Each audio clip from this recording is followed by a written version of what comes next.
He didn't see the scars. That's what Dr. Pierce told himself as he watched the civilian nurse move through the ICU at 0615 on a Tuesday morning, her badge clipped to blue scrubs that hung 2 sizes too large, sleeves rolled down despite the heat radiating from the overhead vents. He saw a 28-year-old with 8 months of tenure who ate lunch alone in the supply room, reading thick medical textbooks like she had something to prove. He saw someone who didn't belong in his hospital, much less near his patients. He didn't see the faded unit patch sewn inside her jacket lining, the one she touched with 2 fingers before every shift like a prayer. He didn't see what lay beneath the long sleeves, the pattern of shrapnel scars running down her left forearm in a constellation only military medics would recognize. He didn't see the foundation applied with surgical precision each morning to cover the entry wounds, the exit wounds, the places where Ramadi had tried to take her and failed. Norfolk St. Michael's Hospital smells like industrial antiseptic and burnt coffee at dawn. The fluorescent lights buzz overhead like insects trapped in plastic, casting everything in a pale institutional blue that makes blood look black and skin look corpse gray. The linoleum floors have been worn smooth by 1,000 gurneys, by stretchers carrying the broken and the dying and the ones who wished they were either of those things. Natalie Hayes moves through it all like someone who has walked worse hallways. Room 347 is at the far end of the ICU, past the isolation ward, past the nurse's station where the day shift is still pulling charts from the pneumatic tube system, a sound like air hissing from a wound. The room smells like saline and something underneath it, something she recognizes from muscle memory even though she hasn't smelled it in 3 years. The smell of a man in combat shock. The smell of a body held together by machines. The general lies in the center of the room like something that washed up on shore. He's been at St. Michael's for 23 days. She knows because she's counted each one, watching his chart fill with the accumulated diagnoses of catastrophe. Traumatic brain injury from an IED detonation. Compound fractures of the left tibia and fibula. Pulmonary contusions. Partial hearing loss in the right ear. A chest wound that required 247 stitches and still hasn't healed past the stage where it weeps clear fluid.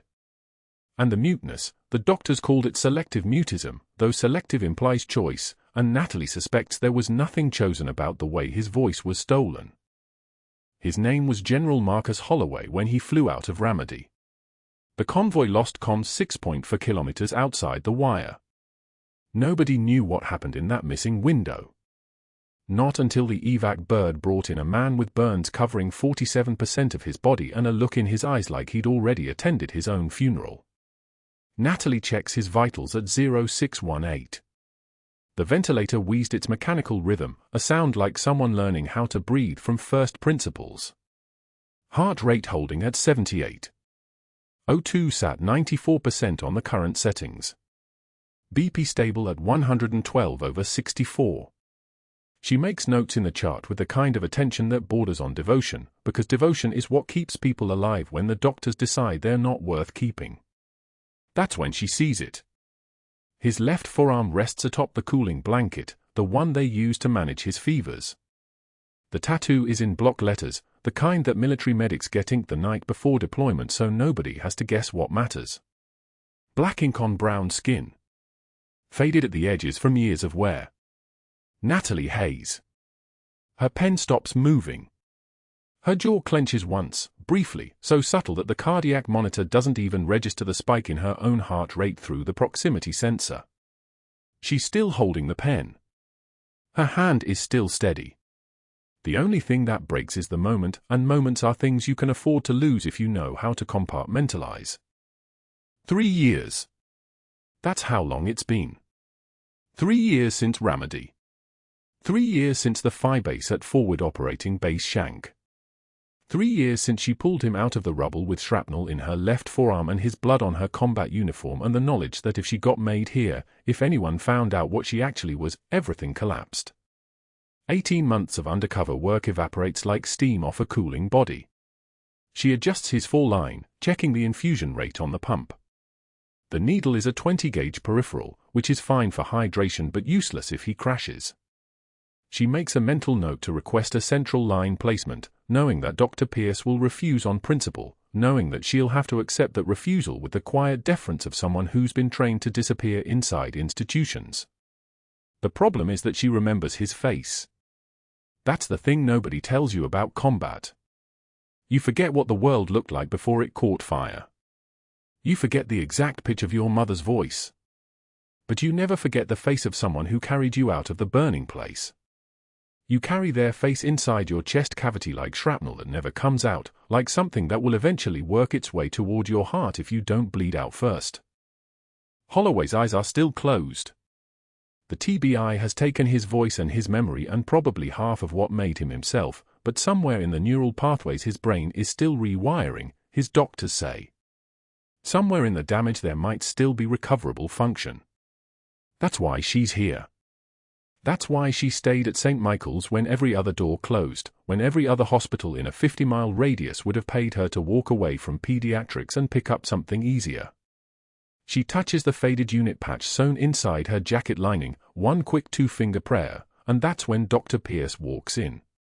He's starched and pristine at 0623 in the morning, which seems medically impossible. His white coat is pressed like he sleeps in it, his hair swept back with the kind of certainty that comes from never being told no.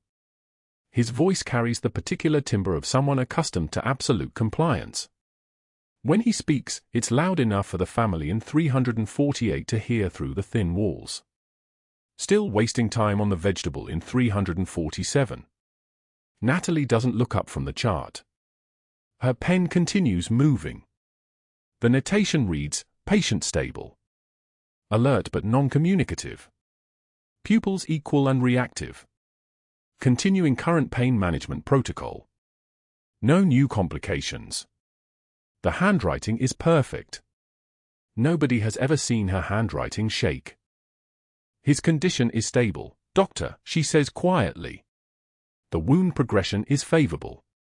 If we adjust the sedation protocol and start physical therapy, there's a clear pathway toward. There's no pathway, Pierce says. He moves to the bedside, and the room seems to contract around him, the way a predator's presence makes the air pressure change. The pathway ended in remedy. What's in this bed is what's left. There's no recovery from that kind of damage. There's only management. There's only waiting. She turns a page in the chart. Her jaw is still. I've reviewed his scans 3 times, she says. The TBI is severe, but the cortical function is improving. His response to stimuli has increased by measurable amounts since the initial admission. If we what? Pierce steps closer. He's standing between her and the patient now, which is a violation of about 7 different hospital protocols but also a power move, the kind of physical repositioning that says, I can stand here, in front of the woman, between her and her patient, and she cannot make me leave because I have credentials and you have 8 months of experience and a foolish belief that this human being is worth the effort. If we waste resources on someone who will never walk again, never speak again, never be anything except a permanent bed occupancy. Pierce's voice drops into a range that sounds almost conversational. He's a burden, Ms. Hayes. The military knows it. That's why they sent him here instead of keeping him in-house. Nobody wants this patient. Nobody wants to be the person who spent $300,000 trying to resurrect a corpse. Natalie closes the chart. The sound of the binder clicking shut is the only response he gets. She walks past him, not around him, past him, her shoulders squared, and into the hallway where the fluorescent lights buzz like a swarm of wasps and the coffee smell is thick enough to cut with a scalpel. The ICU is starting to fill up.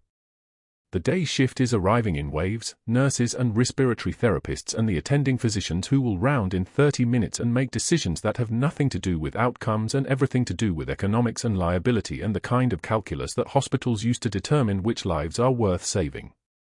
But that wasn't the worst part. The worst part came later, during the morning handoff at 0700, when she mentioned the general's improved neurostatus to the departing night nurses. She mentioned his responsiveness.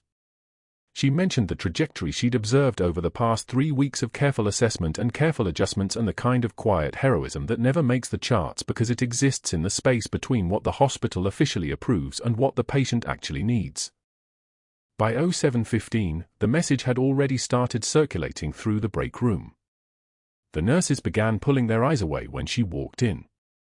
Someone had left a coffee cup on the table marked "World's Okayest Nurse," a joke gift from some former coworker, placed there deliberately, a marker that said, "We see you. We know what you're doing. And we're not going to help." By 0800, Dr. Pierce had already called the department head twice. She didn't know that yet. She was still checking vitals. She was still moving through the hospital with the kind of composed precision that comes from having attended field medicine courses in places where hesitation meant someone died on your watch. She was still touching the unit patch before shifts, like it could protect her from the simple fact that nobody, in the entire hospital, had yet figured out why exactly she was willing to fight this hard for a patient that every other doctor had already written off as a terminal case. 20 doctors. She would count them all eventually. 20 doctors who saw the general as a resource drain, a legal liability, a permanent ICU bed that could be used for someone with an actual chance at recovery. 20 different ways of saying no. 20 different ways of stepping back from the bedside and recommending discharge to a long-term care facility, which was a polite way of saying, send him somewhere to die more slowly. But Natalie Hayes had been trained to work in circumstances where the supply lines were cut and the morphine ran out, and the only thing standing between a soldier and the grave was the absolute refusal to accept that the grave had any claim on them. She had been trained in Ramadi. And Ramadi was a very thorough classroom. The room went dead silent. Nurse Hayes, Dr. Pierce read from the citation he'd posted on the unit board that morning, his voice carrying across the corridor loud enough for family members gathered in doorways to hear. Written citation for insubordination and unsafe patient advocacy regarding the patient in room 347. He paused. Theatrical. A surgeon performing for an audience of residents, attending physicians, and the family of a cardiac patient 3 rooms down who'd stopped mid-conversation to listen. 20 doctors, Pierce continued, emphasizing the number like a prosecutor building a case. 20 qualified physicians have assessed this case and refused treatment. Not because they lack the skill. Not because they lack compassion. Because they understand the difference between hope and delusion. He looked up from the paper, scanning the assembled staff. Yet Nurse Hayes, with her 8 months of tenure at this hospital, believes she knows better than 20 board-certified surgeons, intensivists, and neurologists. Natalie stood 3 feet away, tablet in hand, checking vital signs on her other patients. Her jaw clenched once, a brief, almost invisible tightening, but her hands remained steady. She did not look at Pierce. She did not defend herself. She turned toward room 304 and continued her rounds as though he were not speaking. But everyone else was listening. The citation continued. Pierce's voice found its rhythm, the cadence of a man enjoying his own authority. This type of advocacy, while appearing noble on the surface, represents a fundamental breakdown in hierarchical medical decision-making. It endangers patient safety protocols. It undermines institutional credibility with our referring physicians. Natalie entered room 304.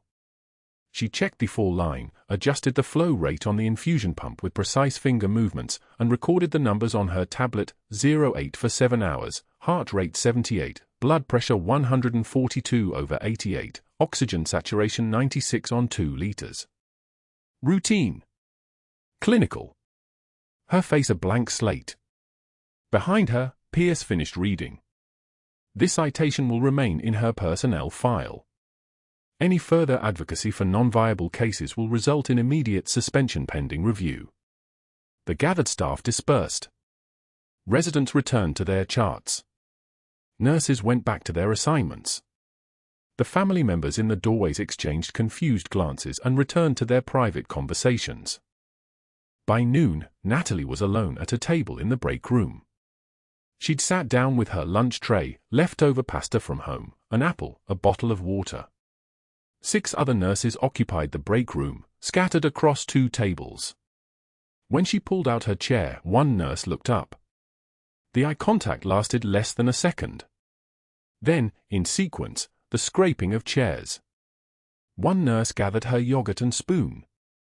Another picked up her coffee mug. A third folded her newspaper. They moved to the far table in a choreography that felt planned, even though Natalie knew it wasn't. Contagion worked like that. Pierce had set the temperature, and now the room was responding to it. The silence was the worst part. Not anger. Not confrontation.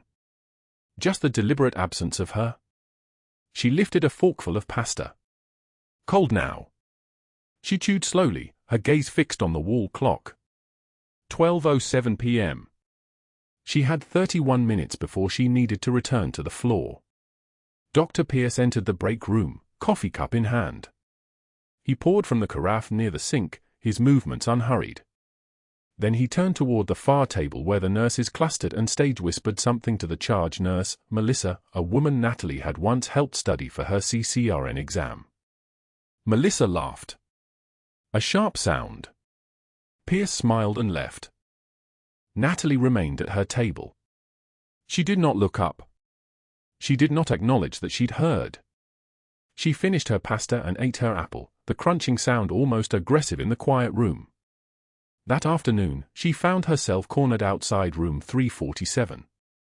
Pierce stood in the corridor with 3 residents in tow, his stethoscope draped across his shoulders like a general's insignia.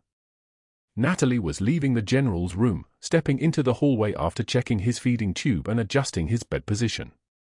Nurse Nightingale, Pierce called out, using the nickname with a sneer that hung in the air like smoke. The residents exchanged glances. One of them, a PGY2 who'd been respectful to Natalie during previous shifts, suddenly found his shoes very interesting. "I've been curious," Pierce continued, his voice smooth and conversational. "What exactly do you think you're accomplishing here? This patient has no cognitive function. No family advocate. No viable treatment plan. The man is a catastrophic injury with no pathway to meaningful recovery." He stepped closer. "You're not a hero, Nurse Hayes. You're a liability with a savior complex, and frankly, I won't have you endanger this hospital's reputation with your reckless advocacy." He waited for a response. This was important to him, the moment where she would either break or submit, where she would either cry or apologize or promise to back down. He was orchestrating a moment of public surrender. Natalie met his eyes for exactly 2 seconds.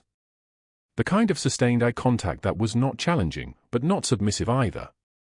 Just present.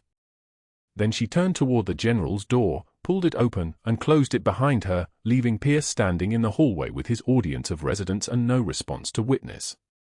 Inside room 347, the monitors beeped their steady rhythm. The ventilator wheezed its mechanical breath.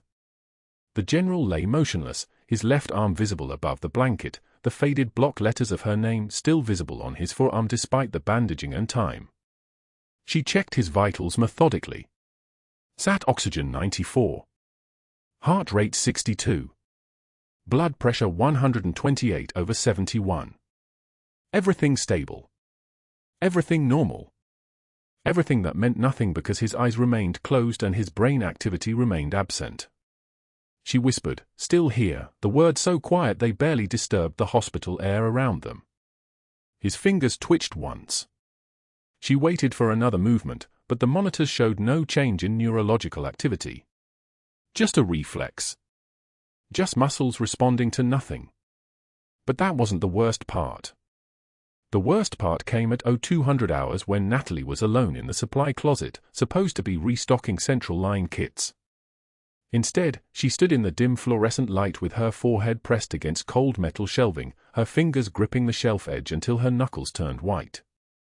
The supply closet was her only space now, the one room where no one watched, no one judged, no one left their lunch trays and moved to different tables. The walls were lined with boxes of gloves, sterile dressings, syringes. The smell of antiseptic hung thick and chemical. Her breathing echoed slightly in the enclosed space. She breathed carefully through her nose. In for 4 counts. Hold for 4. Out for 4. The discipline of it, the military precision she'd learned in places where panic was a luxury no one could afford, kept her steady. Her phone buzzed. A text from an unknown number, continue. Subject's team is moving. Her intelligence handler. The case she'd been building for 18 months under the cover of a civilian nurse with 8 months of employment history. The pharmaceutical discrepancies that pointed to someone with access, someone with authority, someone high enough in the hospital's food chain to alter records without raising flags. She pocketed the phone. She breathed. She gripped the shelf. The humiliation she could manage. She'd been trained to absorb worse. But 18 months was a long time to hold a false identity. 18 months was long enough to start believing your own cover story, long enough to feel something when people abandoned you, long enough to want to break under the weight of being someone you weren't. She pressed her forehead against the cold metal one more time, then released her grip and straightened her spine. She had pharmaceuticals to photograph. A conspiracy to document. A general with her name on his arm and no memory of her face. And a chief of surgery who was building something, a case, a narrative, a weapon, specifically designed to destroy her. But he didn't know what she was. None of them did. She left the supply closet at 0214 hours with 3 boxes of central line kits stacked in her arms.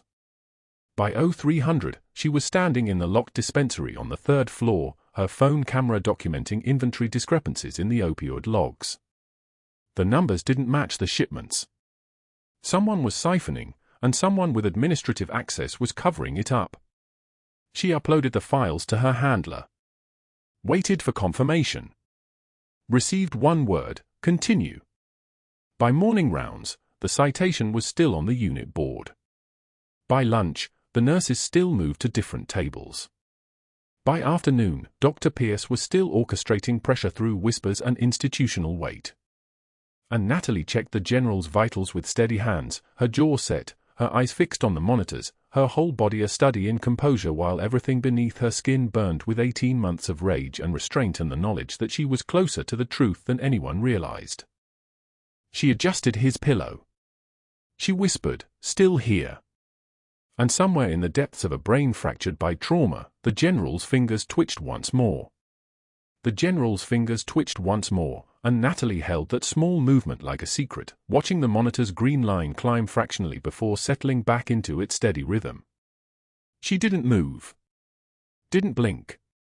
Just sat in the dark of his room with the door cracked open to the hallway's fluorescent bleed, her hand resting on the bed rail exactly where his was, close enough that their pinkies almost touched. At 06 for 7 hours on Saturday morning, Dr. Pierce was standing on the 18th green of Chesapeake Bay Golf Club, mid-backswing, when his phone buzzed against his hip. He didn't answer it. He finished his putt, a clean 8-footer that rolled past the cup by 3 inches, and only then retrieved the phone. Hospital Board President Marcus Wellington. Pierce knew exactly what he was going to say before the man said it. He'd been planning this conversation for 6 days. "Marcus." "Good morning," Pierce said, keeping his voice light, conversational. The kind of voice that suggested he was doing a colleague a favor by answering at all. "Pierce. I'm assuming you're calling about the surgical roster? We've got—" The nurse, Pierce interrupted, his tone dropping half an octave. "Captain in waiting, supposedly. Natalie Hayes. She's the reason we're discussing a routine post-op patient like his a priority case." The silence on the line lasted exactly 3 seconds. "Then, you're going to have to walk me through this." Pierce did. He talked about medical consensus, how 20 attending surgeons, 20 specialists, had examined the general and declined care. He talked about liability, about a nurse with 8 months of tenure contradicting the collective judgment of 2 decades of expertise. He talked about safety protocols ignored, about a pattern of insubordination that had already been documented. He let the words paint a picture of recklessness disguised as compassion. "I've already written her up," Pierce continued, his voice taking on the careful tone of someone deeply concerned about institutional integrity. "But she's escalating. Yesterday she spent 40 minutes in his room after her shift ended. Off the clock. Violating isolation protocols." "I see," Wellington said, though he clearly didn't. "What I'm asking is simple," Pierce said. "Keep her away from this case. Let me recommend a palliative care transition." The patient's suffering, Marcus. The kind thing is to let him go. The call ended 8 minutes later. Pierce had what he needed, a conversation with a board president who was now questioning whether Natalie Hayes was truly fit for her role. The seed was planted. The doubt would grow. By 1100 hours, Pierce was in a smaller office, closing the door with the deliberate precision of someone about to file a formal complaint. The VA Inspector General's hotline. A different kind of pressure. He reported that Natalie Hayes, a newly hired civilian nurse at St. Michael's, had enlisted using military service credentials that he suspected were fabricated. He couldn't prove it, not yet, but the timing was suspicious. A woman with supposed combat medical experience, suddenly appearing at a teaching hospital, suddenly advocating for a special forces patient with an intensity that suggested something beyond professional duty. "I'm concerned about stolen valor," Pierce told the investigator, his voice threaded with regret, as though this was the last thing he wanted to believe. "I'm concerned that if these credentials are fraudulent, she never should have been credentialed in the first place." The investigator took his information. Took his name and direct line. Promised to look into it. Pierce hung up and smiled at his reflection in the office window, a man who had just set in motion a federal investigation using nothing but insinuation and a woman's military record. The external audit was already underway by Saturday afternoon. Pierce had requested it Friday morning through proper administrative channels, citing credential verification concerns in an official memo to the nursing board. An investigator would arrive Monday. Her employment history would be reviewed. Her nursing license audited. Her background checked against VA databases. If there was any discrepancy, any inconsistency between her stated service and her documented record, they would find it. And when they did, the lie would unravel everything. Natalie received the notice at 1,345 hours while standing at the charge desk, reviewing patient charts for the afternoon rotation. The envelope was standard hospital issue, white and flat, her name typed precisely across the front. The charge nurse, Janet, handed it to her without meeting her eyes. That was the tell. Janet had worked with Natalie for 8 months. Janet had covered her shift when Natalie's car broke down in January. Janet knew something was wrong. Inside, a formal notice of reassignment. Effective immediately, pending investigation, Captain Hayes was being removed from ICU rotation. General floor only. No restricted access, pharmacy, medical records, controlled substance dispensary. Off the general's case. Signature block, Dr. Pierce, Chief of Surgery. Natalie read it twice. Let the words arrange themselves into meaning. The paper didn't tremble in her hands. Her jaw didn't clench. What happened instead was something colder and more dangerous, clarity. The kind of clarity that comes from understanding that an opponent has just made a tactical mistake. He'd shown his move too early. He'd revealed his network, board president, VA, external investigator, before isolating her completely. Which meant there was a window. Brief. Closing. But open. She folded the paper precisely into thirds and placed it in her scrub pocket. Understood, she said to Janet, whose face had gone pale. Natalie turned and walked to the supply room, checking for other staff. Empty. She stood for a moment in the cool white silence, surrounded by boxes of gloves and bottles of saline, and allowed herself a single controlled breath. Pain was data.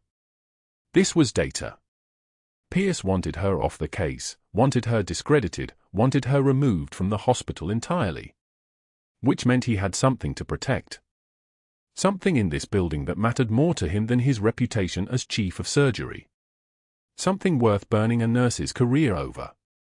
At 2,100 hours, the hospital skeleton night shift was moving through the corridors on autopilot.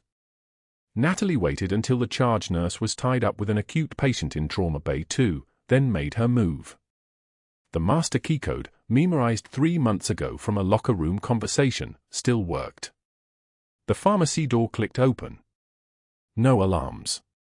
No security footage pointed at the inventory logs. She'd checked the camera angles on day 1 of her assignment, back when she was still pretending to be just another civilian nurse trying to do good.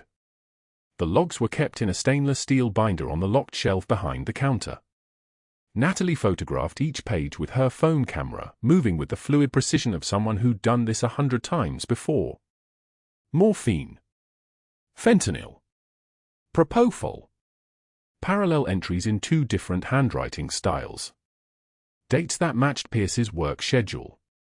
Dosages that never added up to patient counts. Some of the most expensive pharmaceutical compounds in the hospital, documented in one system and missing from another. Pharmaceutical trafficking. That's what she was supposed to find. That's why NCIS intelligence had embedded her 18 months ago, credentialed as a civilian RN, attached to this specific hospital with orders to identify the supply chain.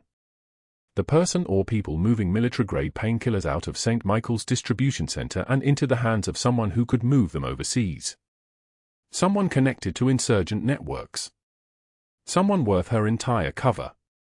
She photographed the last page, a notation in Pierce's handwriting, a date from Thursday, an authorizing signature that looked like his own, and pocketed her phone. The air smelled like antiseptic and possibility. Back in her locker in the staff room, she placed the phone beneath the false bottom she'd installed in week 2, surrounded by equipment that would scan clean, just a nurse's personal belongings. No one knew who she actually was. No one at St. Michael's except the general, and his fractured mind couldn't hold her image anymore. The next morning, she entered the general's room again at 0400 hours, using the master code that was no longer supposed to be in her possession. His monitors beat their steady rhythm in the darkness.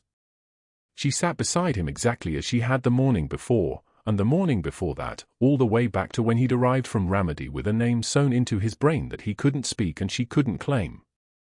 "They're trying to remove me," she whispered, though the words were for her, not for him. "But I'm not finished yet." His heart rate on the monitor climbed from 68 to 72 beats per minute. Not much.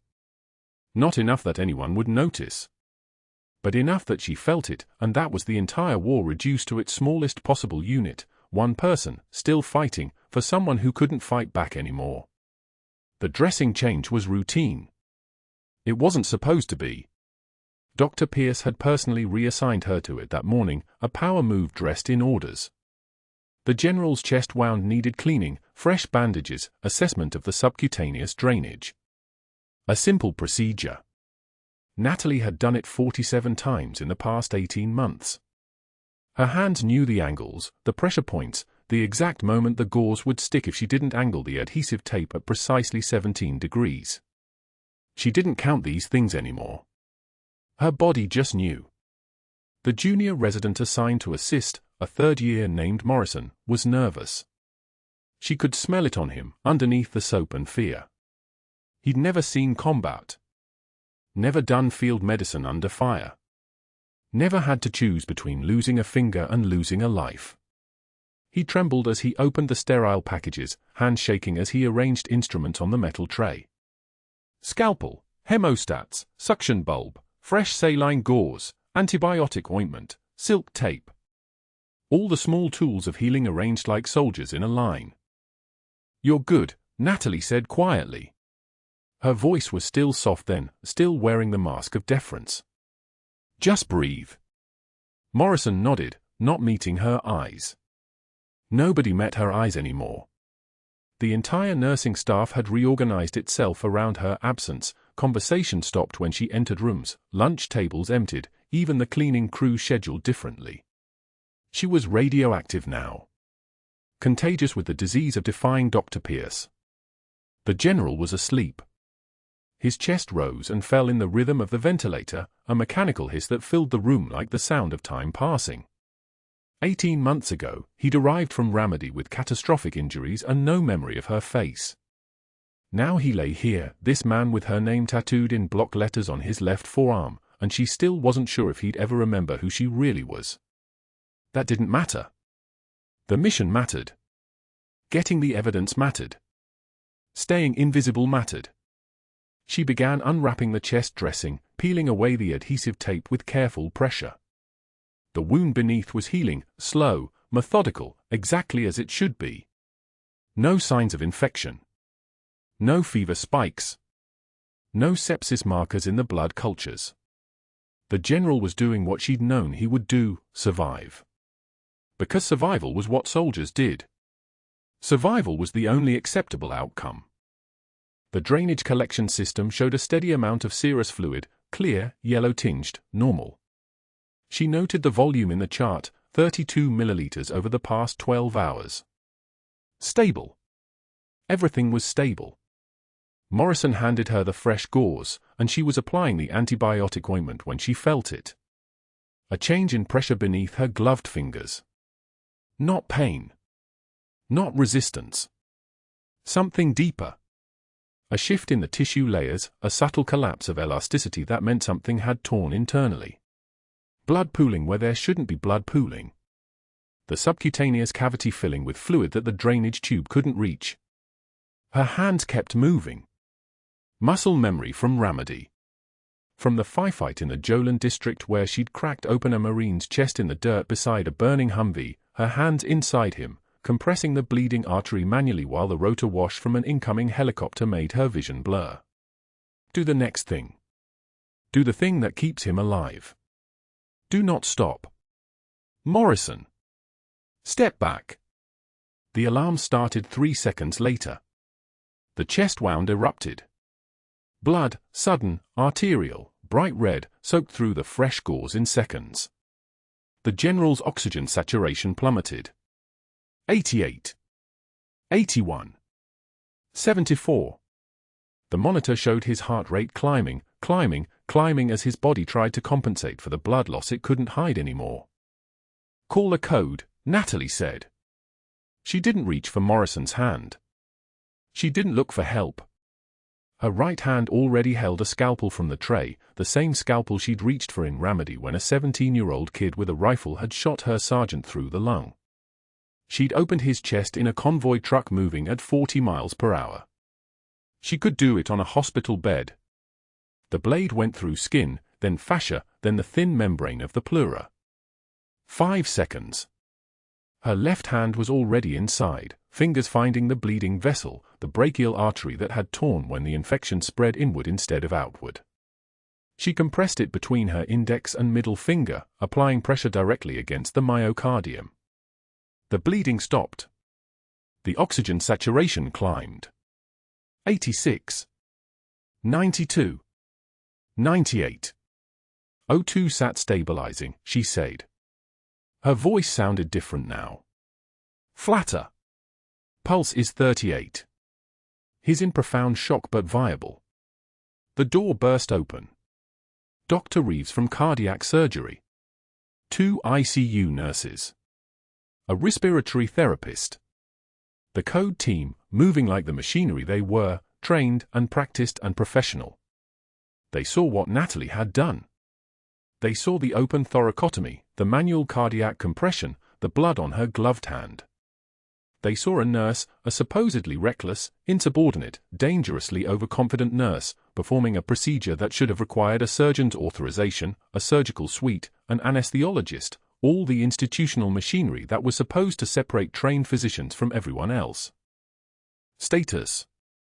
Reeves was already moving, already assessing, already taking over. Internal hemorrhage, brachial artery rupture. I've been maintaining compression for 1 minute 40 seconds. Heart rhythm is sinus, rate 38, perfusing. No other visible injuries. Reeves's eyes met hers for a single second. Then he was present, his hands moving into position, his voice issuing orders, his presence pulling the room into focus around what needed to happen next.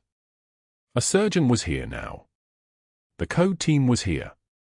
The machinery of medicine was activated and responding. Natalie extracted her hands only when Reeves was ready to take over, stepping backward without a word. 6 minutes. That's what she'd bought him. 6 minutes of her hands inside his chest, her fingers holding his life against the pressure of his own failing body. 6 minutes for the machinery to arrive. They wheeled him toward emergency surgery. The stretcher wheel squeaked against the tile, a sound like protest, like complaint, like the hospital itself refusing to accept what had just happened. Natalie stood in the center of the room, her scrub soaked red from shoulder to hip, her hands still trembling, not from fear, never from fear, but from the specific kind of muscle fatigue that comes from holding another human's heartbeat in your palm. Dr. Pierce arrived as they were moving the general out of the room. His face went through colors. Red. Purple. The particular shade of someone's rage hitting the wall of reality and shattering against it. He saw the blood. He saw the scalpel on the instrument tray. He saw the open thoracotomy kit and the empty space where Natalie had been standing, still standing, not moving, not defending herself. "You just ended your career," he said. His voice was quiet. Controlled. The voice of someone making promises he intended to keep. Natalie didn't respond. She pulled off her gloves and dropped them in the biohazard bin. The sound was sharp, final, like a period at the end of a sentence that couldn't be rewritten. 2 hours later, security escorted her from St. Michael's. They were polite about it. Professional. The guard, a man named Julio who'd always held the door for her when she was carrying supplies, refused to make eye contact as he handed her a cardboard box containing the sum of her 8-month civilian identity. A cracked mug that read "World's Okayest Nurse" in fading letters. A dying succulent with leaves like parchment. A photograph of her 8-man unit from Ramadi, taken 3 days before the ambush that killed 3 of them. She didn't look at the photo. She couldn't. Not here. Not yet. She slid it into the box with careful hands and walked toward the exit, her blood-stained scrubs trading for the civilian clothes the hospital allowed her to change into. Nobody stopped her. Nobody spoke. The hallways that had been her operational theater for 18 months simply closed behind her. The rain began the moment she stepped outside. Norfolk rain was different than Ramadi rain. Colder. Heavier. Less forgiving. It soaked through her jacket, through the cardboard box she was carrying, through the careful architecture of a life that had never been real. The box's bottom began to soften, to sag, to come apart. She reached the bus stop, the same bus stop she'd been using for a year and a half, always sitting in the back, always paying cash, always leaving no trace. The photograph slipped from the disintegrating cardboard and fell into a puddle. She picked it up, water dripping from the edges, and looked at the faces. They're her team. Sergeant Marcus Williams, call sign Breaker, 3 tours, and a Purple Heart. Second Lieutenant David Chen, always laughing at his own jokes. And the 3 who didn't make it home. The 3 whose faces were pressed into the cardboard by the rain and the weight of everything she'd been fighting for. She slid the photograph into her jacket pocket, the one with the unit patch sewn into the lining. The patch that nobody had ever seen. The patch that meant everything. The bus arrived. She watched it pass. Didn't board. Instead she stood in the rain at the stop that had never been real, holding a box that was falling apart in her hands, and allowed herself exactly 12 seconds of feeling the weight of what 18 months of infiltration had cost. 12 seconds of silence. 12 seconds of the rain falling on her shoulders like 1,000 small defeats. Then she straightened. Her jaw tightened once, briefly. Her hand steadied. The next bus came. She didn't board that one either. She walked instead, letting the box dissolve, letting the pieces of her civilian cover scatter across Norfolk's wet streets like leaves. The succulent fell into a storm drain. The mug broke against a curb. The evidence she'd gathered, the pharmaceutical inventory logs, the shipping manifests, the photographs of Pierce's signature on restricted drug authorizations, those were already secure. Transferred. Encrypted. Waiting. She was finished pretending to be a nurse. She was finished being invisible. The third-floor conference room fell silent at 3:48 p.m. on a Tuesday when the monitor in the ICU 2 floors below began its steady, insistent beeping. Not an alarm. Not a code. A rhythm. His rhythm. The general's eyes opened fully for the first time in 18 days, and they moved, tracking the window, tracking the light, tracking the faded jacket draped across the visitor's chair beside his bed. The same jacket that had hung there for weeks while the hospital board convened upstairs to finalize the termination of Captain Natalie Hayes. The same jacket she'd left behind because security doesn't allow cardboard boxes filled with a life to take the elevator. His eyes locked on the unit patch sewn into the jacket lining. Faded olive drab. The emblem of 3rd Battalion, 5th Marines, a dark horse. The same battalion that had lifted him out of Ramadi under mortar fire. His lips moved. The first words in weeks emerged rough and fractured from the tracheostomy scar, each syllable pulled from somewhere deep and deliberate, Valkyrie. One word. That single combat call sign, the one whispered in radio static, the one that meant extraction, meant survival, meant don't leave me behind, and everything that the hospital board had decided upstairs became instantly obsolete. The nurse stationed at his bedside pressed the call button. The attending physician arrived within 90 seconds, still confused about the significance of that utterance, still unaware that a voice was waking up that had never belonged to a mute soldier at all. The Marine liaison touched down at Norfolk International at 4:52 p.m. in a CH-53K King Stallion that rattled the windows of 3 city blocks. He wore dress blues pressed with geometric precision, and his eyes held the particular clarity of someone who'd been briefed on a situation that required immediate military intervention. He carried a folder marked classified, and inside it was a citation in his hands as he stood at the bedside of General Marcus Reeves, 75th Ranger Regiment, currently listed as medical discharge candidate due to traumatic brain injury and behavioral shutdown. The liaison opened the folder. His voice was measured and formal, the kind of voice that belongs in military ceremonies rather than hospital rooms. Captain Natalie Hayes. For extraordinary heroism during combat operations in Ramadi, Anbar Province, demonstrating exceptional valor under hostile fire, extraordinary military bearing, and steadfast commitment to the lives under her command. The general's hand moved. Not quickly. Carefully. He lifted it from the bed rail where it had rested motionless, and his palm formed a salute. The motion was the color of pain, you could see it in the tremor, the way his shoulder seized briefly before stabilizing. But the salute held. Steady as surgical steel. The liaison placed 3 decorations on the bedside table in sequence. Each one a separate truth. Bronze star. The ribbon caught the afternoon light like a blade. The general's eyes never left them. Tears moved down his face without sound, without tremor, the way rain moves down a window when no one's watching. Purple heart. The liaison laid it beside the first. Combat medical badge. The general's jaw tightened once, then released. He looked at the medals the way you look at something that proves the world is not entirely hollow, the way you look at evidence that what you did meant something to someone who mattered. That was when the Pentagon investigator walked through the ICU doors, and everything changed its shape entirely.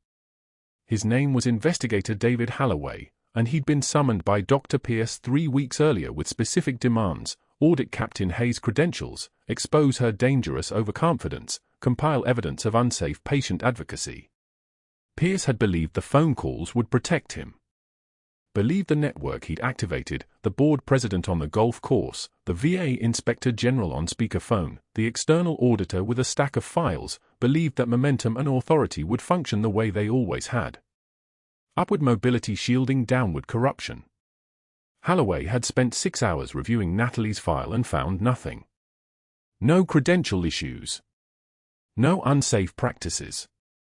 A nursing record so meticulous and focused on patient outcomes that it read like a classified operation instead of a career history. And he'd found something else: pharmaceutical inventory logs that didn't align with patient consumption records. 17 shipments over 8 months. Signature authorizations that matched Dr. Pierce's own handwriting. Chain of custody documents with dates altered just enough to avoid pattern recognition, just enough to seem like administrative oversight rather than orchestrated theft. He walked past the general's bedside without stopping.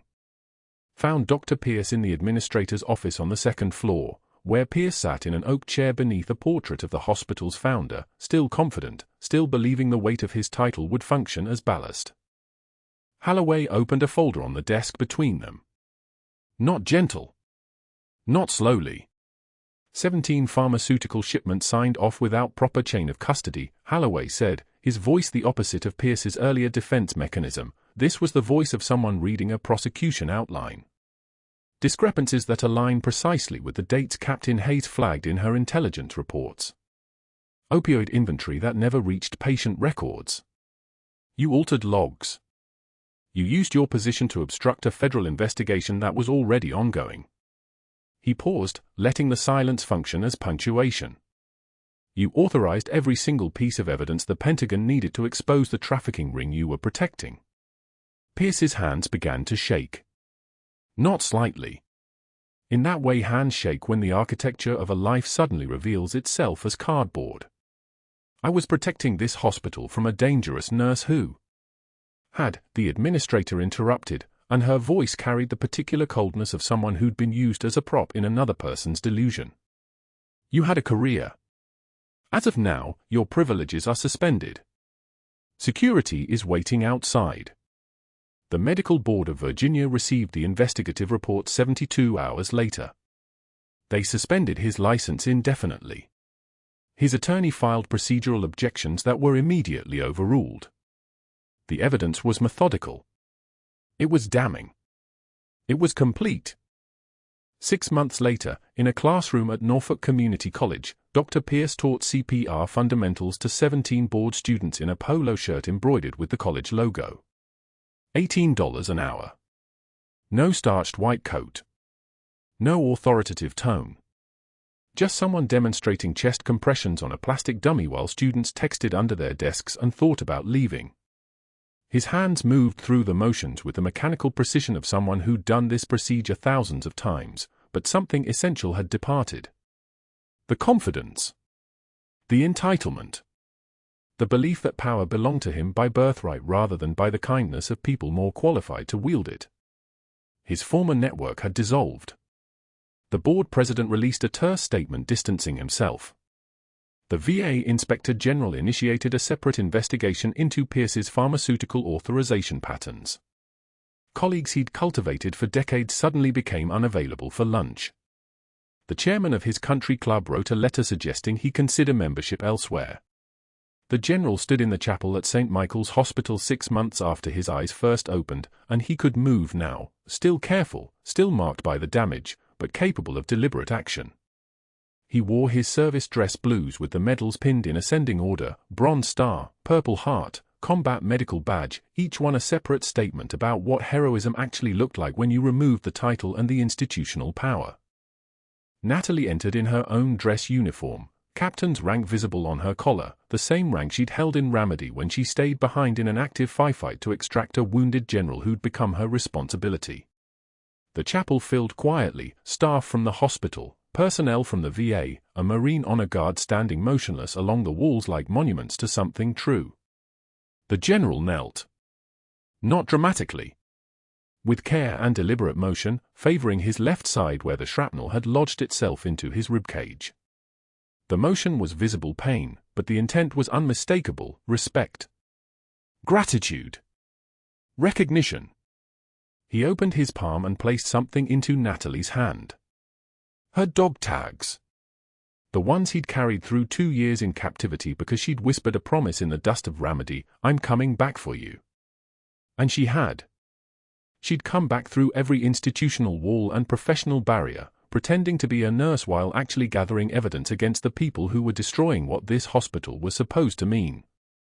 "You stayed," the general said, his voice still rough from the tracheostomy scar but stronger now, more present. "Ramadi. You stayed behind. Pulled me out. Kept these in my pocket. 2 years. Because you didn't leave." Natalie's composure fractured for exactly 1 second, a jaw clench so brief that only someone trained in observation would notice it, then stabilized again. She helped him stand.